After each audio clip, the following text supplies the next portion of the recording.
Саламатсыздар, урматтуу телекөрүүчүлөр. Бүгүн сиздер менен биз кыргыз тили сабагынан тең байланыштагы жана багымдуу байланыштагы татаал сүйлөмдү өтмөкчүбүз. Теманы баштаардан мурда бир нерсени эскерте кетели. Анткени өзүңүздөргө белгилүү, биздин кыргыз тилчи мугалимдерге жакшы маалым бул нерсе.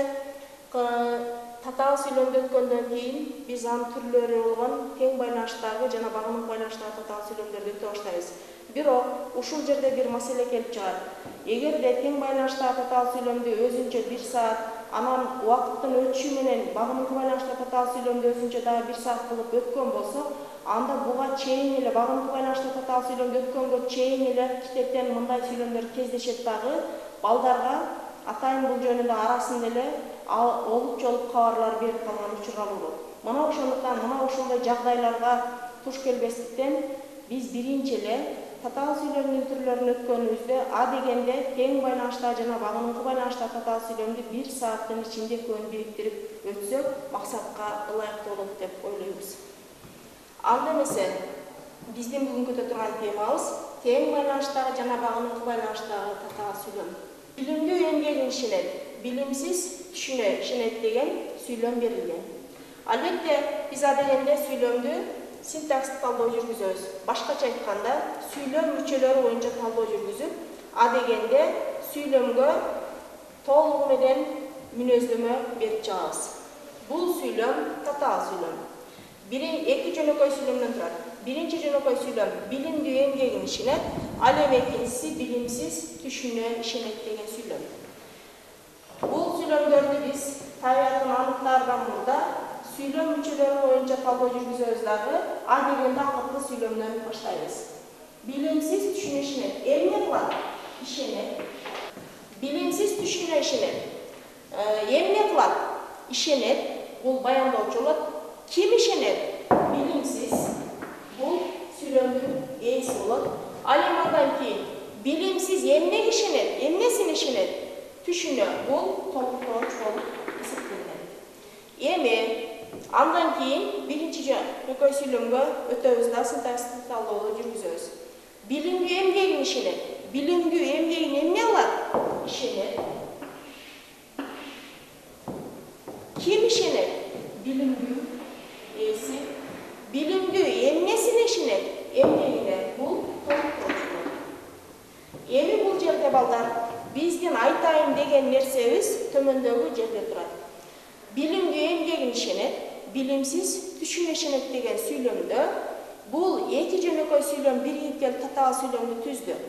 Эки жөнөкөй сүйлөм тең укукта келип байланышкандыктан бул сүйлөмдүн экөөнүн тең байланыштагы татаал сүйлөм деп айтабыз.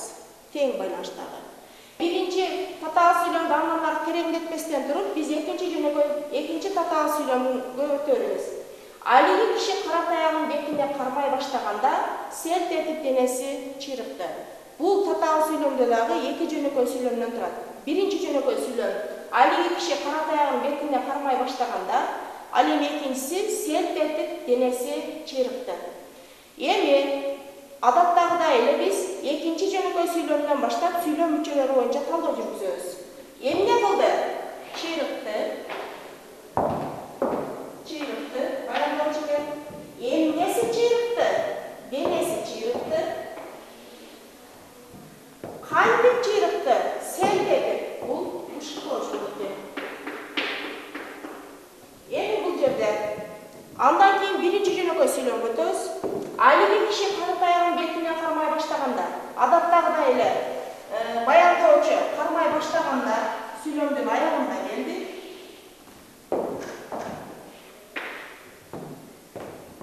Ким кармай баштаганда? Киши. Бул сүйлөмдүн ээси болду. Алиги киши эмнесин кармай баштаганда? Таягын кармай баштаганда. Бул толуктооч болду. Алиги киши кандай таягын кармай баштаганда? Кара. Бул аныктооч болду. Ал эми андан кийин алиги киши кара таягын эмнесине кармай баштаганда? Бетине кармай. Бул бетине кармай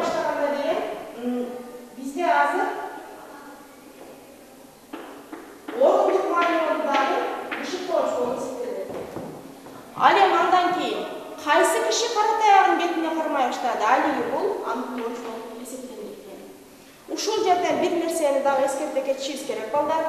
Бизде азыр ушул сүйлөм мүчөлөрү боюнча талдоо жүргүзүп атканыбызда бир нерсеге кичине асар боло түштүк сүйлөмдө. Күтүлбөгөн жерде. Алии киши таягын бетине кармай баштады. Бул жерде эмнесине же болбосо кайда деген эки суроо берилет, бирок эмне мааниде кармай баштады. Ушул бетине дегенибизде биз ошол орундук маани басымдуулук кылдык, биз ошондуктан муну кыштоочтук. Эгерде предметтик маани басымдуулук кылганда анда биз толуктооч деп сызып койдук. Андан кийин эми биз эки татаал сүйлөмдү бири менен бирин салыштырабыз. Караңыздар балдар. Биринчи татаал сүйлөмдө билимдүү эмгегин ишенет, билимсиз түшүнө ишенет. Башында айтып өткөндөй, эки жөнөкөй сүйлөм тең укукта келип байланышты. Демек, тең укукта келип байланышкандыгын биз кайсы жерден ажыратабыз? Сөзсүз түрдө жөнөкөй сүйлөм, татаал сүйлөм тутумда жөнөкөй сүйлөмдөрдүн баяндоочуна басым жасашыбыз керек. Башкача айтканда, ар бир жөнөкөй сүйлөмдүн баяндоочу өз алдынча тыянактуу ойду бере алган болсо, анда мындай сүйлөм, татаал сүйлөм башкача айтканда тең байланышта татаал сүйлөм болуп эсептелинет. Маселен караңыздар.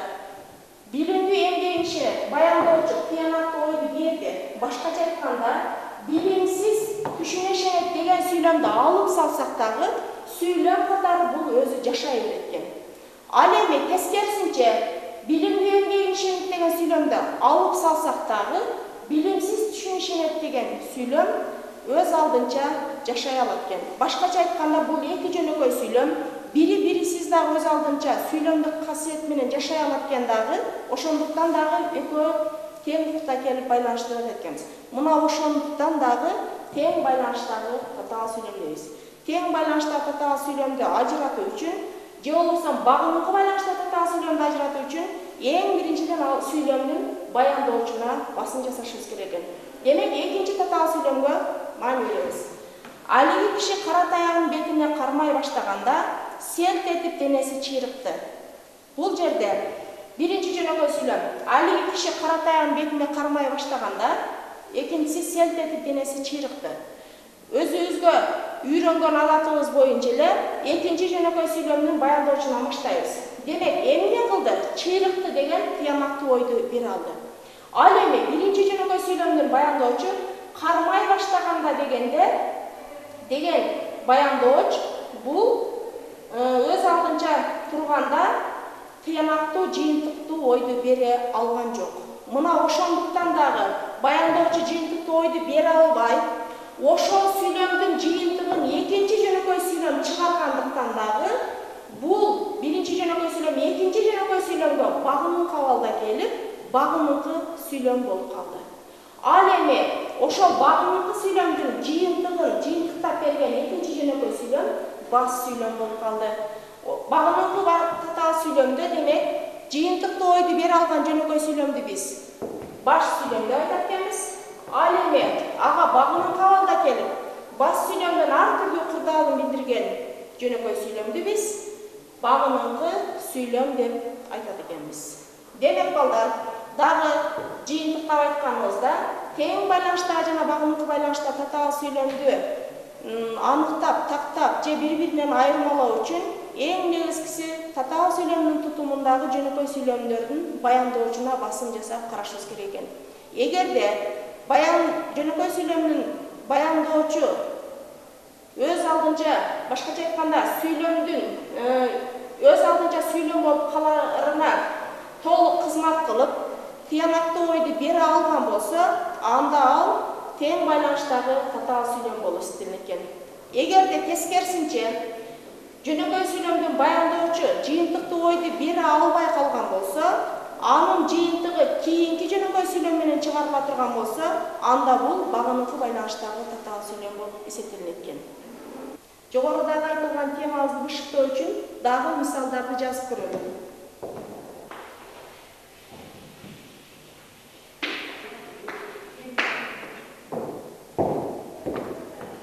Жорго минген жолдошунан айрылат, көп жашаган курдашынан айрылат.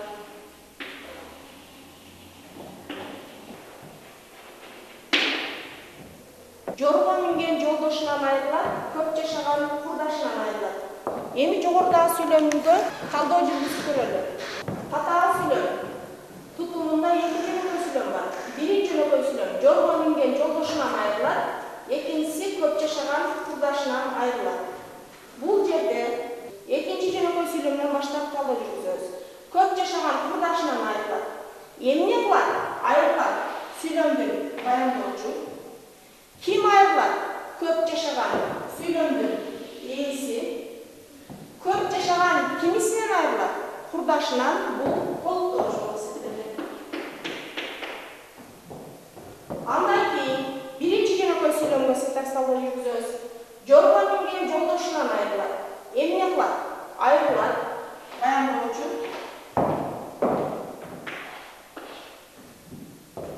Ким айрылат?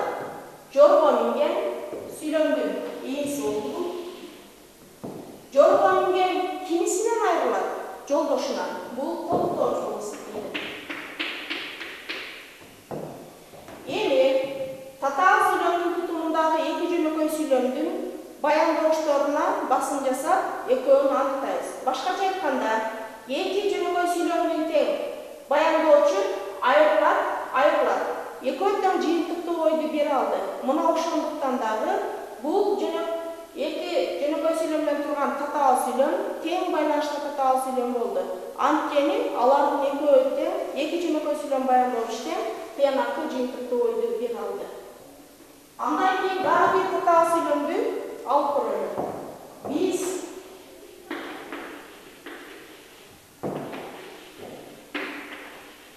үйгө жакындаганда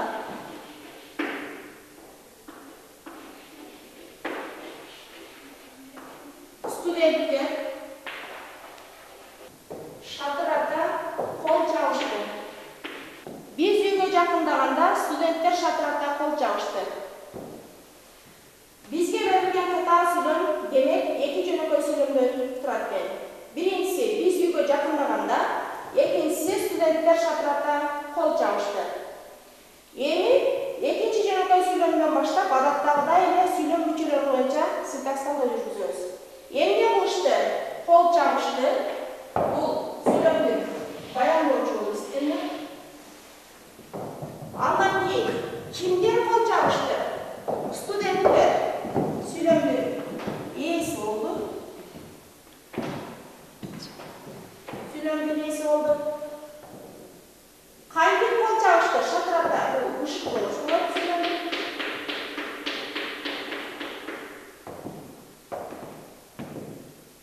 Демек экинчи жөнөкөй сүйлөмгө сүйлөм мүчөлөрү боюнча талдоону жүргүздүк. Эми биринчи жөнөкөй сүйлөмгө биз үйгө жакындаганда сүйлөмдүн баяндоочу болот. Сүйлөмдүн ээси ким жакындаганда? Биз сүйлөмдүн ээси. Биз кайда жакындаганда? Бул сүйлөмдүн ышыктоочу болуп эсептелет. Эми ушул жерден биз адаттагыдай эле татаал сүйлөмдүн кайсы түрү экенин аныктоо үчүн эки жөнөкөй сүйлөмдүн баяндоочуна көңүл бурөбүз. Демек биринчи жөнөкөй сүйлөмдүн баяндоо жакындаганда, ал эми экинчиси кол чабышты. Демек өзүңөр көрүп тургандай эле экинчи жөнөкөй сүйлөмдүн баяндоочу, жыйынтыктоочу ойду бере алды. Ал эми биринчи жөнөкөй сүйлөмдүн баяндоочу, жыйынтыктоочу ойду бере алган жок. Мына ошондуктан дагы биринчи жөнөкөй сүйлөм экинчи жөнөкөй сүйлөмгө багыныңкы абалда келгендиктен бул багыныңкы сүйлөм деп аталат дагы. Ал эми татаал сүйлөмүбүз багыныңкы байланыштагы татаал сүйлөм деп айтабыз. Анткени татаал сүйлөм тутумундагы эки жөнөкөй сүйлөм бул багыныңкы абалда келип байланышты. Ал эми экинчи татаал сүйлөмдөгү экинчи жөнөкөй сүйлөм жыйынтыктоочу ойду берип дагы башында айткандай бул баш сүйлөм болуп эсептелет. Биздин бүгүнкү өткөн темабыз тең байланышта жана багыныңкы байланышта татаал сүйлөм. Башында айтып өткөнүбүздөй бул эки теманы бириктирип 1 саатта өтсөк максатка ылайык болот. Анткени дегенде кийин биз ортодо 5-6 сааттан кийин өткөрө турган багыныңкы байланыштагы татаал сүйлөмгө жеткенге чейин бул сүйлөм кезиге берет дагы балдарга олуп жолуп ар түрдүү маалыматтарды берип кетүүбүзгө туура келет экен. Мына ошондуктан дагы сиздерге эки ушул эмени татаал сүйлөмдүн түрүн 2 теманы 1 саатта өтүп, ал эми калган саатта багымынга байланыштуу татаал сүйлөм түрлөрүнө көбөйтүп берүүнү сунуш кылар элек. Урматтуу телекөрүүчүлөр, бүгүнкү сабагыбыз аякталды. Кийинки сабактарда жолугушканга чейин саламатта болуңуздар.